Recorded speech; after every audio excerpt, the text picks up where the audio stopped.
authors. It's going to be a really fun conversation. Her story seems so amazing. But before we dive into it, today's exciting interview, I'd like to give a quick shout out to Books to Life Marketing, the team making it all possible.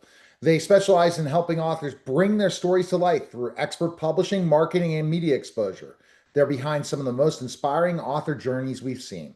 If you're an author looking to elevate your book, Books to Life Marketing is the partner you want in your corner. And our guest today is Chris Klein.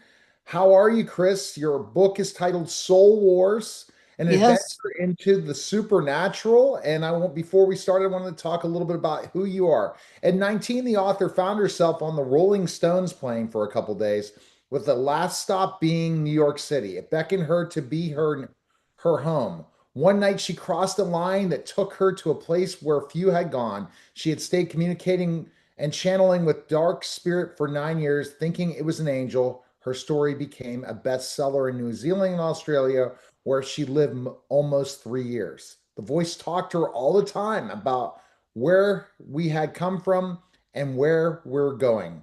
How she survived during the time is remarkable. Oh, well, I got a lot to dive into, Chris. Thanks for stopping by. How are you?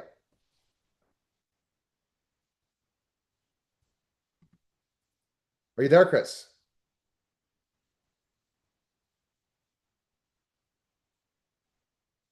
Chris, you're paused right now. I'm gonna stop the recording. You froze. You froze too. Yeah, I was on. It was on the other side. It was on your side of your phone. Okay, we'll just I'm continue. not touching anything. No, it's the internet speed. So, Oh, okay, no problem. What type of theology and what does your book promote, if any, Chris? I guess in a nutshell, it's trying to show people that there are spiritual entities that are around us. There are good ones and there are bad ones. And depending on our motives and the way our heart is um, working, uh, they will show up, and they can take a heart that's dark and angry and mad and keep it moving so that an actual evil spirit takes you over. Oh, wow. And you first discovered this, you said when you were heading to New York, right? Yeah, one night I came home and I heard a voice behind me up in the ceiling. And I turned around and I looked up, and the voice said, "Chris, I'm God, and your father's with me." And I went and sat on the bed, just shocked. And this brilliant white light just filled me. It'd be like looking at a spotlight with your eyes closed. And when I opened my eyes, I could tell there was something in me. There was a power in me. And for 9 years, I wrote scripture and I wrote future events, and I moved things around in the house, and it was it was fun. So, okay, so I have to come into this because I'm just intrigued by this completely. Once you discovered this, it's had to scare you a ton. um, no, because I thought it was God. And years later, when I was down in Fiji, I was asked to do an exorcism on a person, and she scared me. She was very wicked and growling, and that scared me. But I did for probably 15 years exorcisms on people. And so I just got used to it and knew what to do and knew how to tell it to shut up, and just carried on that way. Okay, so this learning process, we're going to get to Soul Wars, but if I have time to come back to you on this one, I'm so intrigued by this. So you basically did not write Soul Wars. Someone helped you write this book, right? And it's It not was right. completely made up, completely made up. The only true thing in there is when Martin Luther dies. It was starts in the 50s and goes forward to generations. And I threw in Martin Luther King dying just to, make it more real. Did you do the writing or did you help, did inner spirits help you in the writing? I just sat down and wrote whatever came to my mind. I knew at one place I was going to have to kill off some characters. So I decided to pick this one woman who was very materialistic and very money hungry. And she decided she was going to burn down her husband's tire garage and get the insurance. And in it, she slipped, fell, and died. Oh my goodness. Oh So that geez. was something I just made up as I wrote it. Yeah. And do you get help from people that speak to you in the way you write? That's the question I'm asking based on, that experience when God was speaking to you. Did God speak to you through writing this book? It wasn't God, it was a spirit. There's a spirit, a Yeah, spirit, yeah, spirit through this writing the book. yeah. Wow. I mean, it was coming from my imagination and, um, uh, I just sort of whatever popped in popped out and it's a great book. I find it very intriguing how, like for example, the one boy is going to Vietnam and he wants to be a helicopter pilot. And for 1 second in our realm, an angel, because his mother's been praying, an angel turns and her wing or its wing catches the piece of paper that is his affidavit to be a pilot and it blows it in the trash can. So he never got to be a pilot. And that was because his mother prayed. Wow. I mean, and so it's very interesting. So each one of these characters almost went through what you went through when you were 19, correct? Um, yeah, but I don't think they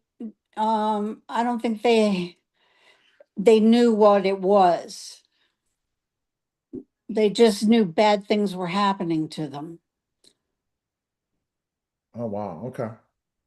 So that And there is um there is a place where someone tries to teach a woman, this is what you're dealing with, and you can bind it, you can stop it.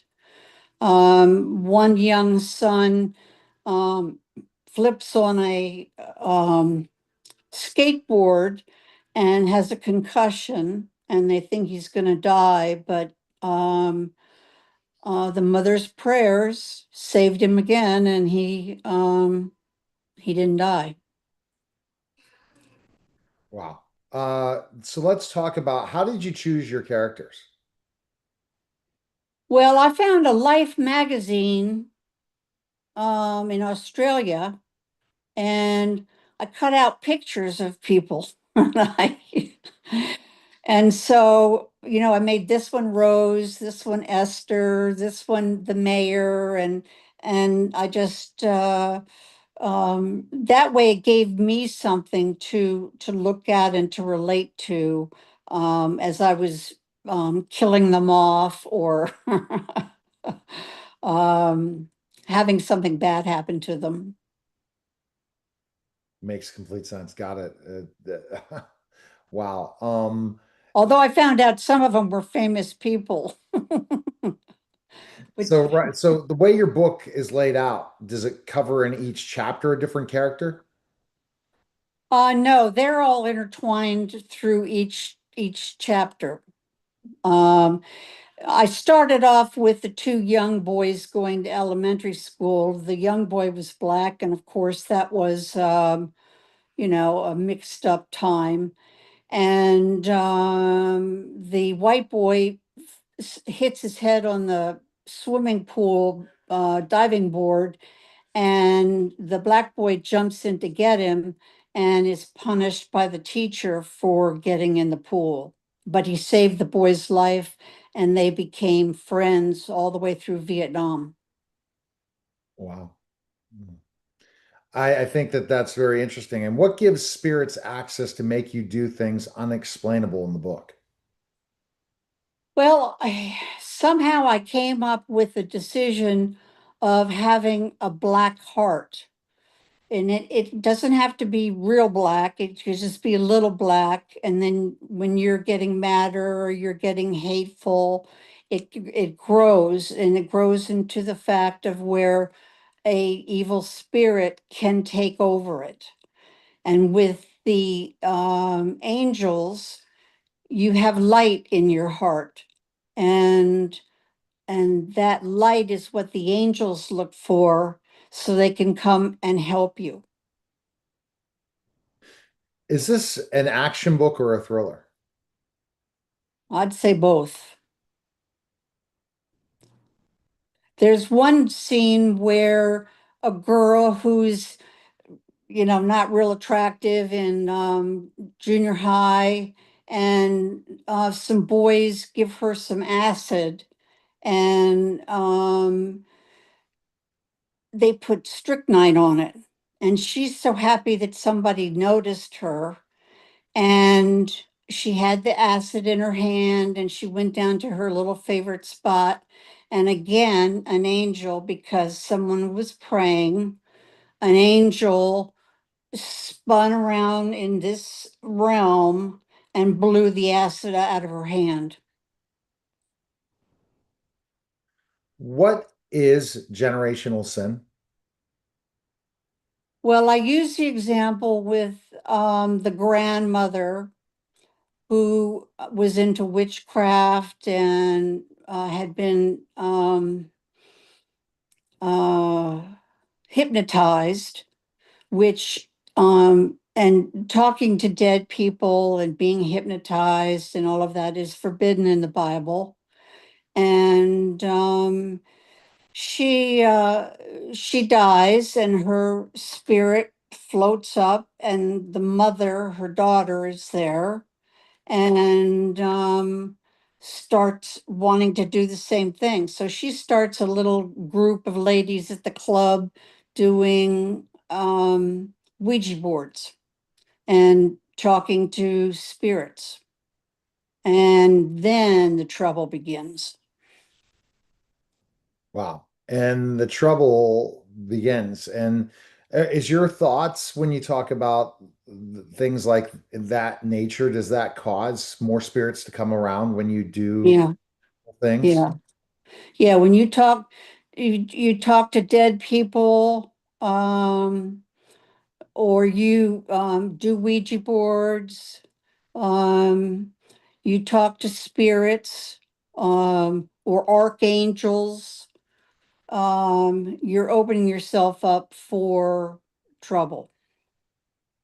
Let's And talk about, yeah, go ahead. Sorry. the thing that I liked about it that came out of nowhere was that if somebody was praying and a demon was affecting their child, a brilliant, like lightning, would shoot and destroy the demon.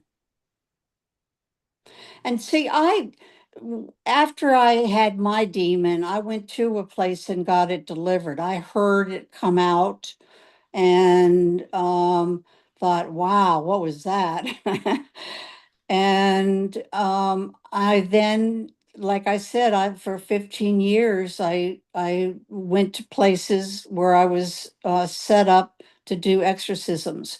A hotel in Fiji gave me the top floor because there were so many people lined up down in the sidewalk to want to have deliverance. So, and that's what we can dive into deeper after we get through some of the more of the books. I mean, that's intriguing about you. So, in a lot of ways, do you take a lot of your writing of this fictional book into your experiences that you've dealt with, where taking demons out of people's bodies and speaking to other spirits? and so that you can really see it true, these characters really going through something like this because of you living it? Only the one that comes to mind is in a church where a young girl with a mohawk and pierced things all over her face and a bone necklace and she came up front and she said, "I need help." And I said, "Who abused you?" And she said, "How did you know?" And I said, "God told me." And now we're going to get rid of that abuse and we're going to pray to get it away and you'll be fine afterwards. Wow.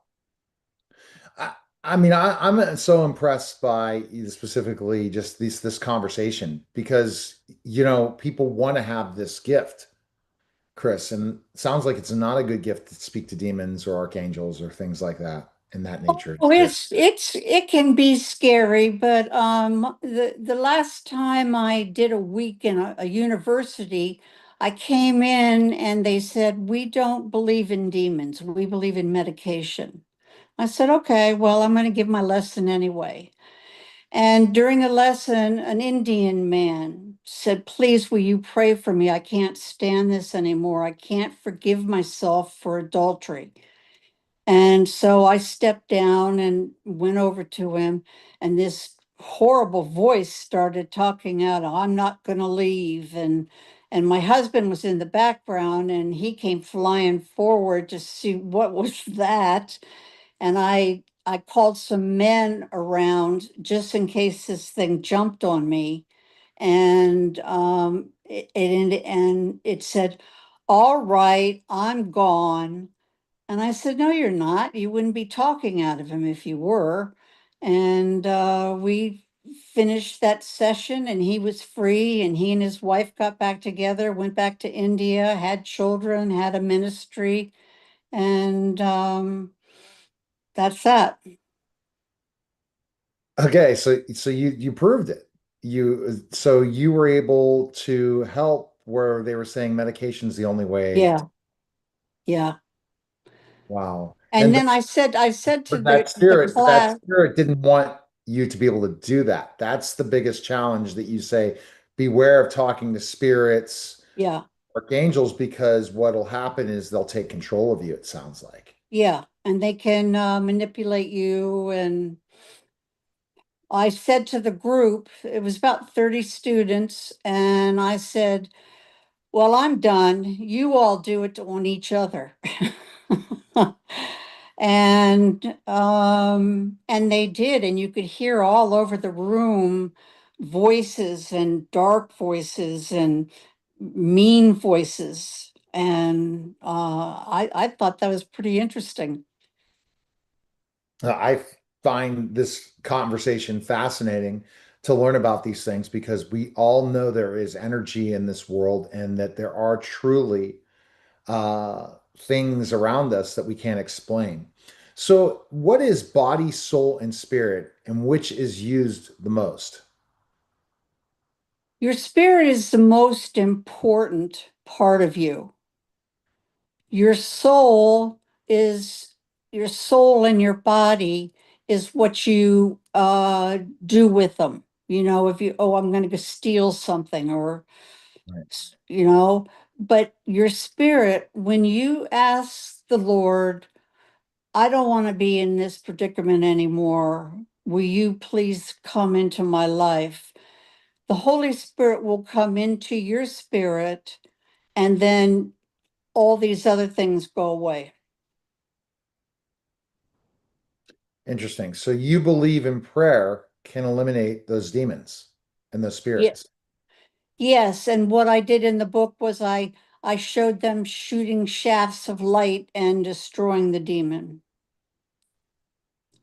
So it was just something I made up. And I remember saying to God, I said, "Listen, this book is getting too long. We gotta we gotta end it." So, you think And that you were getting divine intervention in this process for writing the book? well, the verse that came to me was, "Every word that is on your tongue, I know it before it comes. So basically, God was saying, I'll finish the book when I'm finished. And you're not like gonna say no. And then you said first time was the spirit. So when did you find God after that, after the experience with the spirit, as we talked about earlier? That was years later. I was had moved to Hawaii, and I started going to church, and some people told me about a place where I wanted to stop smoking. I didn't know what a Christian was. I didn't know really anything about it or a missionary. And they accepted me. They said, we won't take you unless God gives us a word. And so they said, you're accepted. And the first week there, they cast the demon out of me because the teacher knew that I had one. Wow. Okay. That's us for a story another time. Uh, can you tell us what experiences you felt, heard, or seen a spirit? You've done it so many times. So this is where I want to dive deeper because when you're reading your book, you're having God help you write it. You are talking about kind of experiences you've dealt with in your life in this book. But can you tell me of some experiences you felt or heard or seen a spirit? Well, And I gave three in the book. One was when I was laying in bed and an ice cold feeling came over my face. And I was in Fiji, so there was no air conditioning. And we were my team of girls, we went around the South Pacific dancing and doing dramas and helping people. And she said that she saw a warrior in her door that night, dressed in warrior clothes. And so that next morning, we were sitting at the table and we looked over at the couch, and the couch sat down like somebody had sat on it, but nobody was there. Hmm. Yeah. So, and other experiences, we talked about the 19, as a 19-year-old, that's the first time you experienced the spirit. What other, you didn't talk about that in your book, did you? Um, that that experience is because it's me, it's in my next book coming out. Okay. And when I was on the Stones plane and we ended up in New York, I decided to live there. And that's what changed my whole life because that's where the first spirit came. Okay. So, people need to read the book. So we don't want to give that away. The backstory of you, Chris, is what's going to intrigue people to go pick up this book. My audience asking them to do it and asking people who see this interview and you share it to all your friends. Can spirits do whatever they want, good or bad? Well, I'll give you an example. This, and many people do not know this scripture, pastors included. There was a prophet who had a vision, and he saw all the hosts of heaven, which includes demons, and they were around the throne room of God. And um, they God said, how can I get that nasty king Ahab to go into war and die? And different spirits stepped forward and said, you can do this, you can do that. And then one stepped forward and said, I'll be a lying spirit in his prophets and tell them, go ahead, you'll win. And God said, go ahead and do it, you'll win.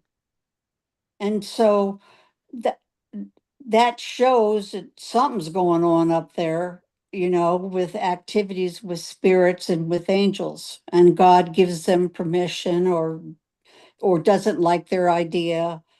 And I think a lot of times I've had God speak to me.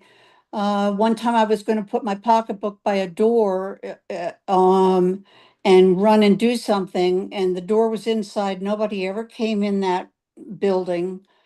and I heard, don't put your purse there.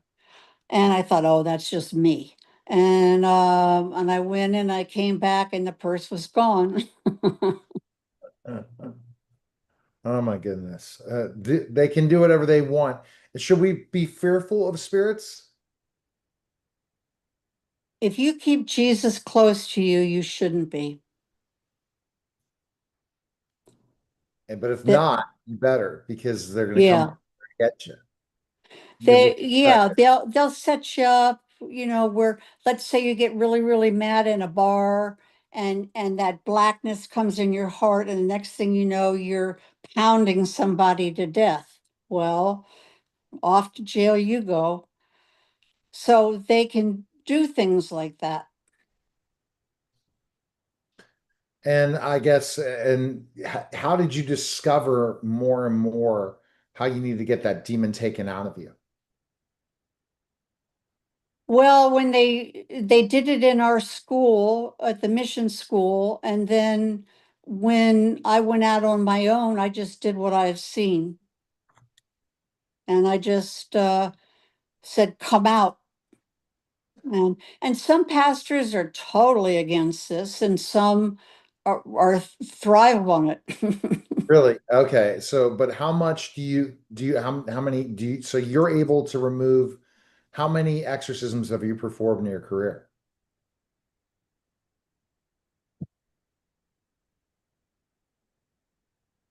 Hundreds, thousand, because Okay. So how can you tell that someone has a demon in them?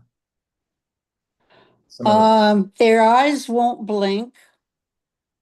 Their eyes don't blink, or they blink a lot. Their voices will change, Hmm. and they will speak to me. Wow. When was the last demon that you've taken out of somebody? How long That ago? was in that university in Hawaii. I got married right after that, and have and said, God, I've had enough. Let me be a housewife. So you stopped that altogether then. Yeah, yeah. And then I started this Soul Wars is 30 years old. I wrote it in Australia. It got lost in customs. Everybody who tried to help me type it, something bad happened. One Goodness. agent from Crossway Books, he had a heart attack while he was reading it. It was like it was a bad luck book.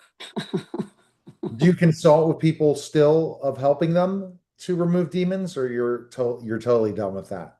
With Well, I live in a country club golf course area, and okay. all they want to talk about is pies and cakes and the little white ball they got in the hole. So I learned a long time ago, don't even bring it up. But now you're bringing it up. Are you, when they see that your story and your book comes out and you see the interview, what are they going to tell those people in your neighborhood? I don't know. I'll wait and see. Are you going to ask some of them to read your book? I did ask one gentleman, and he read half of it and then wanted to give it back. He was scared. Okay. Well, to finish up this, just for people that are into that are definitely interested, I'm intrigued by Chris's experiences. But here is a Pacific Book review of her book. Soul Wars is a novel that demonstrates the various events that everyone deals with, from temptations, anger, fear, and death. Soul Wars portrays the life of four individual families and their daily walk with the supernatural, and see whether they fall or will they succeed. Various spirits gain permission to aggravate a family's emotions to see how the four families resolve the issues or how they accept each blessing. While this is a novel of fiction, it addresses ideas and thoughts that people deal with every day, things that are common to all of us, regardless of where one is on their spiritual journey. It's a novel designed to make readers feel like the characters are someone they know or even themselves. This novel is not written to be a nonfiction, but as a fiction novel, it still has some elements that ring true in people's walks through the spirit spiritual and religious life throughout. So that was a great review of kind of talking about it. So I kind of wanted to give that taste of what you've talked about. People got to go out and buy it. So where's the best place people can find the book? Amazon probably is your best bet. I do want to share a story about Mick Jagger. That's in the next book coming up. Well, he actually has a very kind face and soft eyes and is easy approachable. But when he picks up that microphone, a whole countenance changes on him. And that's the pictures that people would get when they would take pictures of him and put them in magazines. So you're gonna Interesting. so that when is that book coming out? Um, Not too long from now. It's already written. We're just going to change the title. All right. Okay. Chris, appreciate it. Again, your website for our listeners and viewers. www.author Chris Klein, Chris Kline. All right. Thank you, Chris. Appreciate it. Hey, I enjoyed it. All right. You're listening and watching.